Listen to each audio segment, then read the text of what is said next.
Hey, it's Jordan. I am here with the progressive challenger in Kentucky. Haven't heard a lot about him, so we're going to introduce him to you, Stephen Cox. There's been some news out there because obviously Amy McGrath announced she was running against Mitch McConnell for the Senate there in Kentucky. She is a former Marine fighter pilot, but frankly, I think most objective people would think she kind of put her foot in her mouth this first week. So we'll get to her later. I want to introduce people to you. You were born and bred in Kentucky, and you've had a lot of, I'd say, working class roots. Tell us a little bit about your background. Also, what inspired you to run against who I view to be one of the most corrupt leaders in the country. Okay. Well, my very first job, I was a dishwasher at Pizza Hut. Fun job. Did that when I was 16. It was bussing tables, your standard dishwasher type stuff. Then after I graduated high school, I actually worked at Walmart as a third shift stalker for several years. I stopped doing that. I became an insurance agent for a little bit, but that was not exactly the kind of, career I thought it would be. So I stopped doing that. I got a job at a retail pharmacy. I'm not going to name it because, I don't speak for them. And I actually started there as just a regular cashier. And over the last 10 years, I've learned things there, moved up within that company. I was able to get my pharmacy technician's license, and in my registered pharmacy technician's license, you have to basically go through the PDCB certification board. So now I work as a registered pharmacy technician and also handle all the front end operations of the store. Mm-hmm. And so definitely a lot of working class there. And, Mitch McConnell, I think he's worth like $20 million.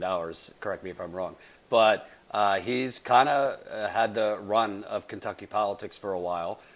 Kentucky is thought of to be a red state, but I've been there. There's definitely progressive pockets and a lot of dissatisfaction. Healthcare, you rank one of the lowest in the country, among other categories. Talk to me about, what got you first into politics and what made you want to run against him for Senate in 2020. Well, honestly, it was fear. Fear. Yeah, it sounds funny, but no, it was actually fear.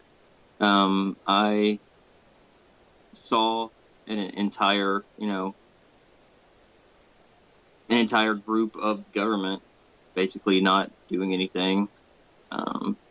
Senate, the House at the time, the House is changed up a bit now, but, with things like healthcare and global warming getting as bad as it is and no one doing anything, it's scary.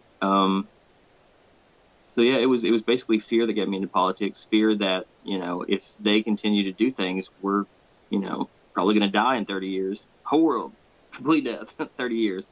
There's a lot to wrap your head around, but that's the truth. And can you kind of talk about the conditions in Kentucky? Because, obviously there's this narrative that there's a booming economy. Kentucky, for a long time, has been based on coal. But the few times I've been there, people I speak to, yes, it's booming for very few, not exactly for folks like you and I. Oh, good God, no! It's definitely not booming. What you're seeing right now is a lot of employers cutting back on hours. Booming. Sorry, that's not the picture at all. There are jobs out there. There aren't a lot of jobs, though. Job market can get pretty competitive, especially for a decent job. A friend of mine actually was unemployed for, a good 6 months. And then he found a job, and then they let him go from that because, this is a right-to-work state, so you don't have to have a reason to let a person go. He's in HR, So basically his boss told him that she didn't like that he asked so many questions. And that was the reason. Ridiculous stuff, So, coupled with the fact that there aren't a lot of jobs, people can hire and fire us, the next day without any reason whatsoever. It can just be how that particular boss feels about you at that point in time. And talk about the healthcare problem there, because it was said that Obamacare, Kentucky was helped more than most states, but Kentucky also rates fairly low as far as insurance coverage. What's the condition there? Well, the sad part is with Obamacare, it was heavily gutted by Mitch McConnell before it even got to Kentucky, before it, passed through the Senate. So it wasn't able to do everything it was supposed to do. But then Mitch did get federal funds, and he sort of funneled those into Kentucky to help with health care. It was kind of like if someone was to set your house on fire and then come by with a fire truck and say, "Here, aren't you glad I'm here to help you?" He created the problem just so he could sort of look good in trying to fix it. But with that being said, also, a lot of people, he poisoned them to the idea of Obamacare and the Affordable Care Act so that they didn't try to sign up. And I mean, honestly, there's not a lot of other options out there for a majority of people. And I think that, Bernie Sanders over the last few years has made a point of going to red states. I remember covering him in Kentucky. He gave a speech there. He's been to Mississippi and a few others, pointing out that, you can't basically give up states on the map. You have to go speak with everyone, even red states.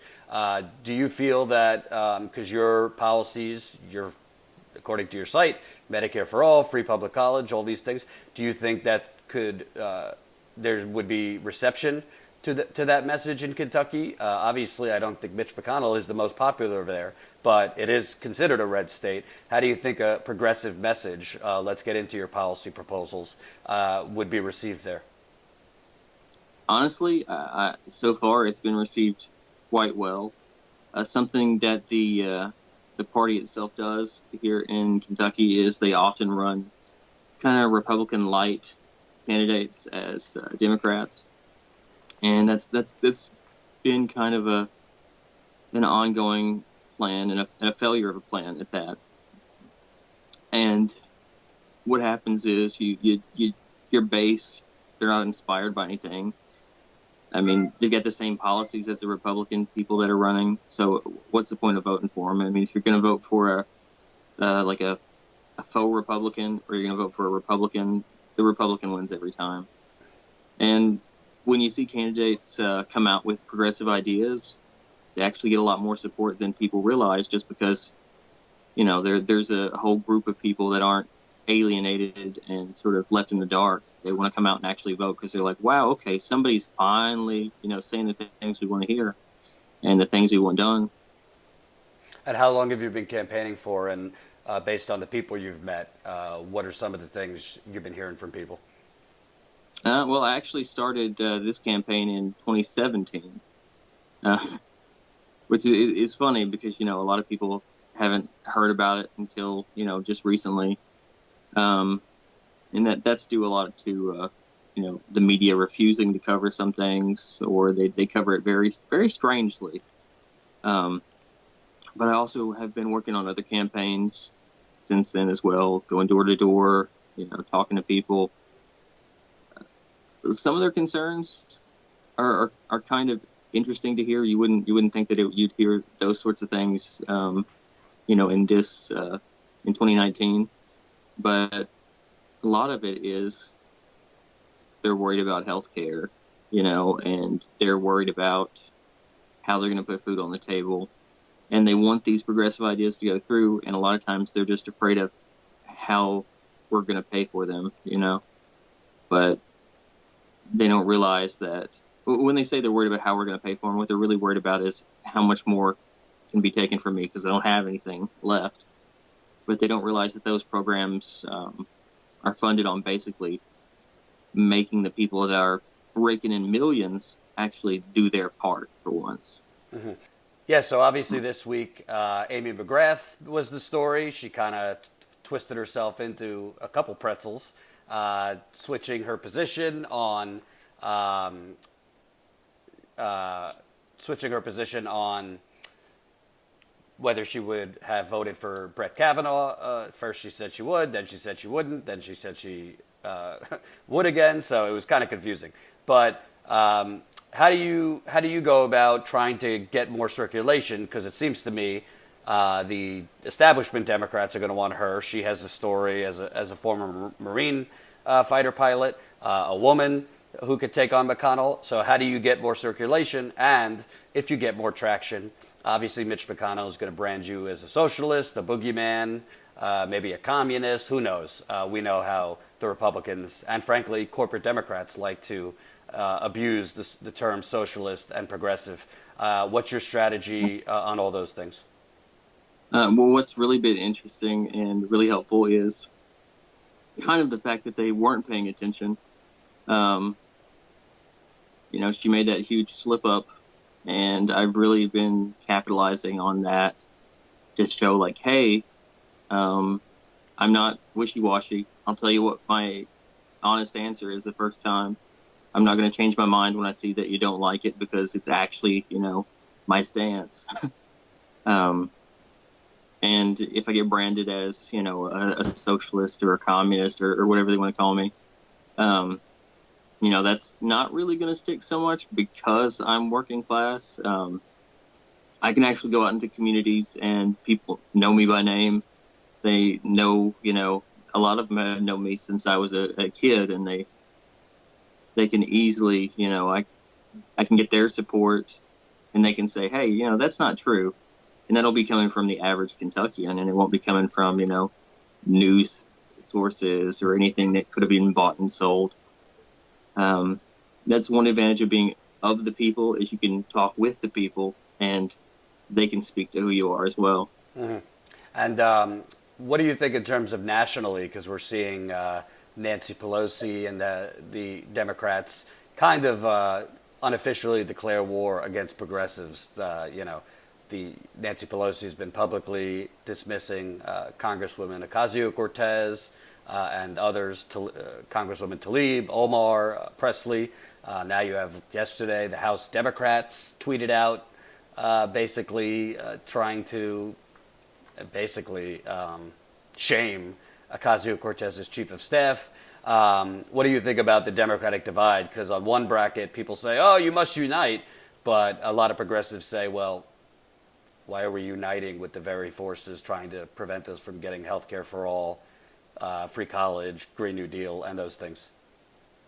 Well, the divide really comes from, the establishment thinking that they know what people want, and they're trying to give people what they think they want to hear.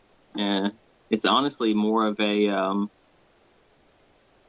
move to try to set them up for 2020 with what they think is going to work. But what it's going to end up doing is just alienating more people because of that. That's exactly why they pick these stances. It's not because they actually believe in them. It's more because they think that's what's going to win. And they're going to pick any stance that they think is going to win. After 2020 is over, I guarantee any corporate Democrats that are still in office, they're going to, shake hands and make up. That's how they roll. You think the corporate Democrats are going to shake hands and make up with who? Oh, with the progressives. They will. Right now, they're doubling down on being anti-progressive because they think that's the most appropriate way to go into 2020 for their elections. Mm-hmm. They're always worried about the conservative side instead of actually looking at their base, looking at who votes for them and supporting those people. Mm-hmm. It's ridiculous. And let me ask you, I know you're for Medicare for all, free public college. What are some other things your campaign is championing that people should know about? Definitely climate change response. That is a huge issue to me. Frankly, because that's one of the main reasons I got into politics is we are on a very limited time scale and time frame to do something. And if we don't, then, that's the end of all life on Earth. Some people still think that that's an exaggeration, but if we do something about it now, we have nothing to lose and everything to gain. If they're right and there's not an issue out there and climate change isn't real, which is ridiculous, but if they were right, then doing something about it is only going to make the world a better place, and it'll create more jobs. But if I'm right, and a lot of people that believe in climate change are right, then this is the only time we have to do something about it, or we all die. It's pretty simple. And also, I think the whole, if you're right, I mean, there's unprecedented flooding in the Midwest. You have, the Everglades are on fire on the East Coast, so it's not just the West Coast. Unprecedented hurricanes. I mean, I think, obviously, sane people could agree the jury's out. Well, I mean, there's a funny joke when somebody's, telling a lie here. You might say, oh, yeah, well, I've got some beachfront property, here in Kentucky that I'll sell you. And the truth of it is, if you look at some of the maps with what flooding would occur, there might actually be beachfront property in Kentucky. That's true. And lastly, so people know, you're in a dimly lit room. It kind of looks like a child's room, so we don't want people to think that you're running out of your mother's basement. Can you tell people where you are? I am. You got me, fresh and early. I just woke up. I am actually in my son's room. To get him to understand the worth of money, we've been doing things like quests. We'll give him a quest, and he has certain things that he has to accomplish, and then the reward from that is, is money, and he uses that to. Well, right now he's playing Plants vs. Zombies Garden Warfare. he loves that, and he loves Minecraft. This is his room. But yeah, I had to be over here this morning because he finished one of his quests. So he deserved his reward, and I wanted him to wake up to it. So that's what he's doing. I'm in his room. He's in the living room there, playing Plants vs. Zombies with his much-deserved reward. And yeah, that's why it's kind of dimly lit. And why I'm actually still very, morning looking. And last question. With Mitch McConnell, what should people know nationally? We know he blocks any positive legislation. As far as what people should know watching that might be from Kentucky, what do you think the most dangerous thing about McConnell is? Well, you hear that he's very intelligent when it comes to how to play politics. That's true. A lot of people in Kentucky don't realize some of the interesting things that he does, and he has a habit of, like I was talking about earlier, he'll create an issue out of something that Democrats are doing just so he can fix it. And he does that repeatedly with numerous things. Because, back to the Affordable Care Act, he got those federal funds, he pushed it into Kentucky so he could go around and say, Obamacare's not working, but I'm working. I'm giving this money into the state. And right now they're planning on opening a steel factory. I don't know if you've heard about that, but that's his push is like, well, I'm bringing jobs into Kentucky now, but what they might not know is that the place they're building is heavily owned by Russian interests and an oligarch. So, yes, it will bring jobs, but it's a deal with the devil. We're basically setting up a factory that is Russian owned. It's insane. Jobs are jobs, but I hear you. Where could people go to find more about your campaign? Well, they can go to my website. That's coxpress.com. That's COXFORUS.com. You can find me on Twitter at Stephen Cox USA. I'm also on Facebook at facebook.com/Cox4KY, COXFORKY. All right. Thank you, Stephen. I appreciate it. Hey, thank you. I appreciate it. Hope you enjoyed that last video. Hop on over to statuscoup.com where you can sign up for our email list and become a member for as low as $5 to $10 a month. Membership is how we grow. That's statuscoup.com/join. And remember, join our email list so we can grow the revolution with you.